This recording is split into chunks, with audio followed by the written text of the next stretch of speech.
broadcasting live from our studio in Appleton, Wisconsin. You're tuned into Fox Cities Core on WCZR Code Zero Radio. We're the show that gives you an opportunity to call in and be a part of the show. Our call-in line is 920-358-0795. Core.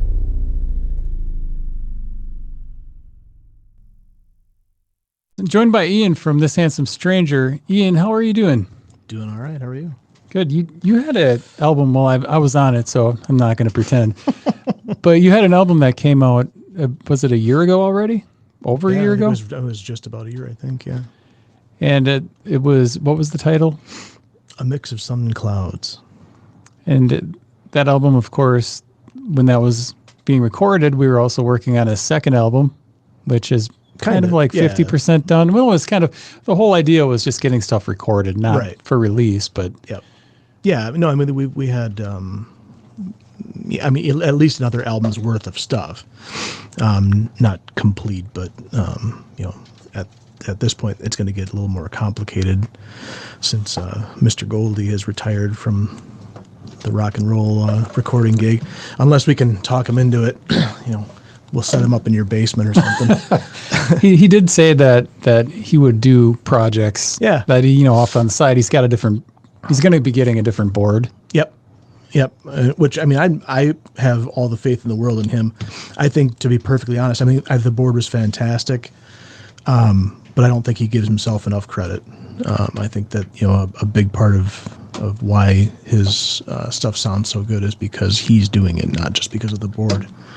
That being said, I did get the impression that our project kind of stressed him out a little bit, so I'm not sure that we'd be one of his hand-picked, projects that he'd choose to do. So we'll see. So tell me a little bit about the style of This Handsome Stranger. How would you classify it? Oh, I don't know. I'll make an Airheads joke and say it's power slop. It's actually kind of accurate. I don't know. See, to me, it doesn't seem unusual at all. But that's just because I'm, it's the combination of my influences. So like, if you knew the stuff that I listen to the most, it's pretty evident. If you listen to the stuff I listen to, my favorite bands of all time, you got Fugazi. There's a band called Engine 88, which is, they're from the Berkeley area. They were never huge, but they had a few albums on Caroline Records back in the day. There's definitely a lot of them in there. Afghan Whigs is a huge influence for me. Radiohead, definitely in there a lot. And then, kind of, branches too, like bands like Muse and stuff like that, that's what really influenced me the most. And so if you listen to those things, like I had the few people that I know personally that do know Engine 88 and know them well, they all mentioned that they could hear that in the music, which to me is fabulous, because I absolutely love Engine 88. I think they're one of the most unique bands I've ever heard. And so yeah, anyway. Well, there's a little Engine 88 on the album because you purchased the bass player's bass from that band, and that was used on at least one of the tracks. Yeah, that's right. Eric Knight, the bass player from Engine 88, he was getting out of playing. I think he moved to Thailand or something. But yeah, he was getting rid of his stuff, and I grabbed the bass that was used on I think the first two Engine 88 records. And you can tell it sounds like that bass. It has a very distinct sound. It was a modified Fender Telecaster bass that I'm assuming he had modified it. But yeah. Was it kind of weird to get something like that was played on a lot of stuff you liked? And you obviously saw that bass in action during live shows, and all of a sudden it's sitting in your house. Yeah, it was. It was really interesting. It was weird the way it all came together. My sister happened to live not too far from there, and he was selling it at just a real low price. He was just getting rid of it, and I reached out to him and actually offered him more than he was asking just to hang on to it.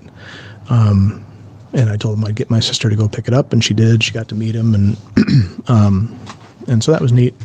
But yeah, it's interesting. Like I have a pretty large collection of guitars, and that's the one, or certainly one of the ones I think is the coolest. And it's not the most valuable by any means, but it has a lot of sentimental value to me. So, well, listening to your playing on This Handsome Stranger, we've known each other for a long time, like almost 30 years, which is pretty crazy to think about. Over 30 years, I think, yeah. And so listening to your guitar work on This Handsome Stranger, you are like very textured, like you're into sounds, like you're using some different amps. You brought an arsenal of guitars. It was the recording process. It seemed like part of it was you and Marc Golde kind of dialing in a specific sound. And at one point we couldn't figure out what this clicking was, and it ended up being your cell phone in your pocket. That's right. Yeah. But it sounded cool on the track. It did. Yeah. Yeah. No, it's funny. A huge part of that, honestly, it's not, there's no, grand, like, this is a big plan of mine. I mean, I brought an arsenal of guitars because it was fun, and like, we had several people stop over. We had Eric Krieger stop by and do some stuff. And I just wanted to give people the opportunity to play some of those because there's some really neat stuff. In terms of the textured nature of my playing, it's just because I play acoustic almost exclusively. And then, so when I start playing electric, I still play it like an acoustic. So like when I play acoustic by myself, I do a lot of kind of open chords and kind of stuff that I mean, I'm probably not technically inventing them, but as far as I know, I am. I'm just trying to get a little bit more sound out of your, rather than doing, like, for example, like a typical barred chord. I'm doing, something with, where I'll throw a fifth on there or something like that. I'll throw, a sustained seven, something to open it up, just kind of get a ring, a more full sound. And then when you move to electric, it doesn't always work. And I think that was some of what Mark picked up on, was that it sounded kind of noisy to him. But to me, I like that noise. I think he commented a few times, but essentially, like, we used noise on that album as an instrument. We really did. I mean, like, we used feedback as an instrument. We used just the, kind of ambient noises to kind of fill space. So I think it sounds bigger than a 3-piece. I mean, obviously we did a couple of tracks, but we didn't cheat too much. And it sounds, I think, bigger. And a lot of that is just using the noise. Yeah, and we've talked about it before, but the name of the band, it was a big thing. That's your fault. A big to-do, like trying to figure out what to name the band, and eventually went into a multiple elimination, pick out of a hat, like literally pick out of a hat. Like, you've had all these names printed off, and then it was like double elimination, triple elimination, until the band name was settled. And then you said, oh, you can always change it later. So it's like, it's always fluid. It's never like a for sure dialed in thing. Yeah. So, I mean, here's the thing. I don't expect that at this point we're going to be selling millions of records and confusing the fans, too much. So I figure, I mean, it's kind of funny because, Aaron and I have played together forever, and we played with Chris Dietz for a long time. And with just that trio, well, and we'd have different people. My cousin Nathan played with us for a while and stuff like that. But I'll see if I remember them all. So we started, I think, as Mad Alice Lane. Then we slightly changed. Well, not slightly. We changed our musical style quite a bit. So we called ourselves 5 O'Clock Shadow. Then I moved out to Portland and was super influenced by a band called People Watching, which was Jeremy Wood. I know you had his son on not too long ago, Ephraim Wood, his dad, Jeff Anderson, Rob Brown, and Brad Van Dongen. They were a band called People Watching, and I really liked them. And then we kind of shifted our style again to kind of emulate them a bit. So then we changed the name again to Silent Moving. And at that point, that was a People Watching song we named themselves after that. And then when we got back to Appleton, we kind of wanted to reinvent ourselves again, and this time we added Eric Krieger.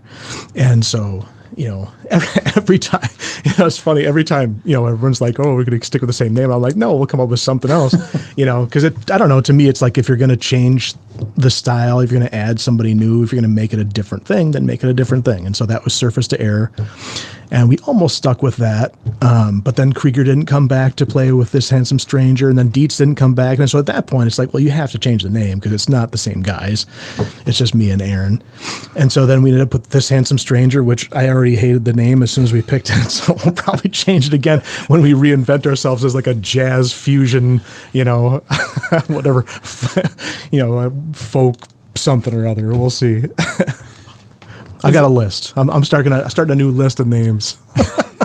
So you've been in the scene for quite a while. You mentioned some of the influences for your music, which pivotal probably as far as you developing as a songwriter, taking influences from bands like People Watching and Engine 88. You sort of kind of walked away from the scene for a little while.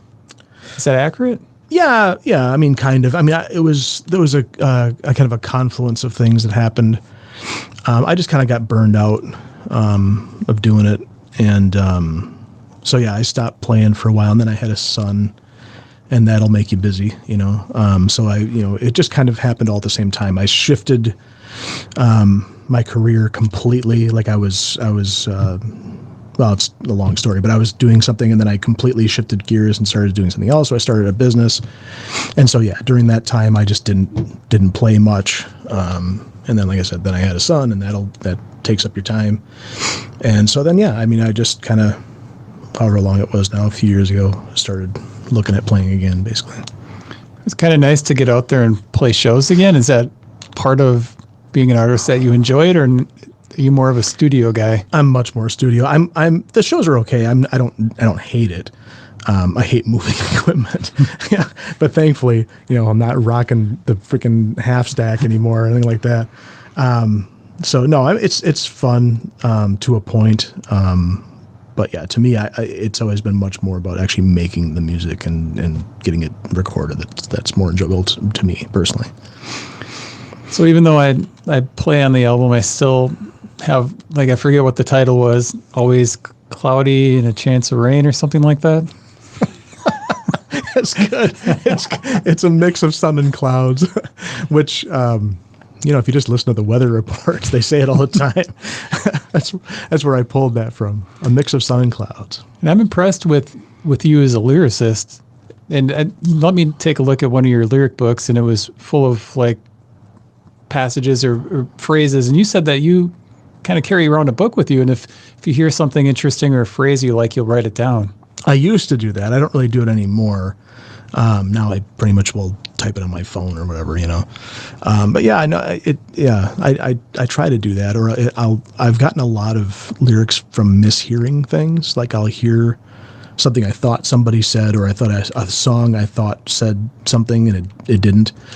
And so I'll write that down. But yeah, a lot of times it's just a phrase that, sounds good, whatever, might mean something.